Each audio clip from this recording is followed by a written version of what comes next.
முருகன் அருளோட உண்மையா நடந்த ஒரு சம்பவத்தை பத்தி பார்க்கலாமா? ஒரு கிராமத்துல ராஜா அப்படிங்கிற ஒரு சிறுவன் வாழ்ந்துட்டு வந்திருக்கான்.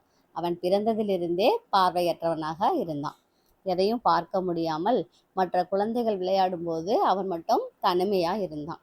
அவன் பெற்றோரின் மனதில் எப்போதும் கவலை இருந்துச்சுங்க. என் மகள் ஒரு நாள் ஒளியை பார்க்க முடியுமா அப்படிங்கிற ஒரு கேள்வி அவங்க மனசுக்குள்ள இருந்துகிட்டே இருந்துச்சு. ஒரு நாள் கிராமத்துல பெரிய திருவிழா நடந்துச்சு. அவங்க அனைவரும் திருப்பரங்குன்றம் முருகன் கோயிலுக்கு வழிபட போயிருந்தாங்க. சிறுவன் அம்மா கண்ணீருடன் முருகனை பார்த்து வேண்டுறாங்க. முருகா, என் மகன் ஒரு நாளாவது சூரியனை பார்க்கணும் முருகா, அதுக்கு நீ தான் அருள் புரியணும் அப்படின்னு சொல்லிட்டு ஓம் சரவண பவா அப்படி சொல்லி 108 முறை பிரார்த்தனை செய்கிறாங்க. அந்த நேரத்தில் சன்னதியில் அர்ச்சகர் தீபாரதனை காட்டும் போது சிறுவனின் கண்களில் ஒரு வெளிச்சம் பிரதிபலிக்குதுங்க.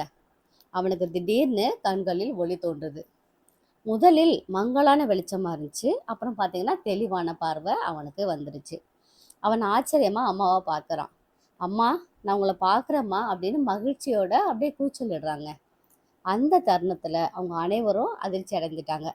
முருகன் அருளால பார்வையற்ற சிறுவன் பார்வையை பெற்றான். இந்த கதையில என்ன தெரியுது வருது பார்த்தீங்கன்னா, முருகனை முழு மனதுடன் நம்பினால் அவர் அதிசயங்களை நிகழ்த்துவார். ஆமாங்க. முருகனை மனதார நீங்க நம்புனீங்கன்னா, அவர் பல அதிசயங்களை நமக்கு நிகழ்த்துவார். ஓம் முருகா! இந்த வீடியோ உங்களுக்கு பிடிச்சிருந்துச்சுன்னா மறக்காம லைக் பண்ணுங்க. நம்ம சிகி சிட்டா சேனலை சப்ஸ்கிரைப் பண்ணுங்க நண்பர்களே.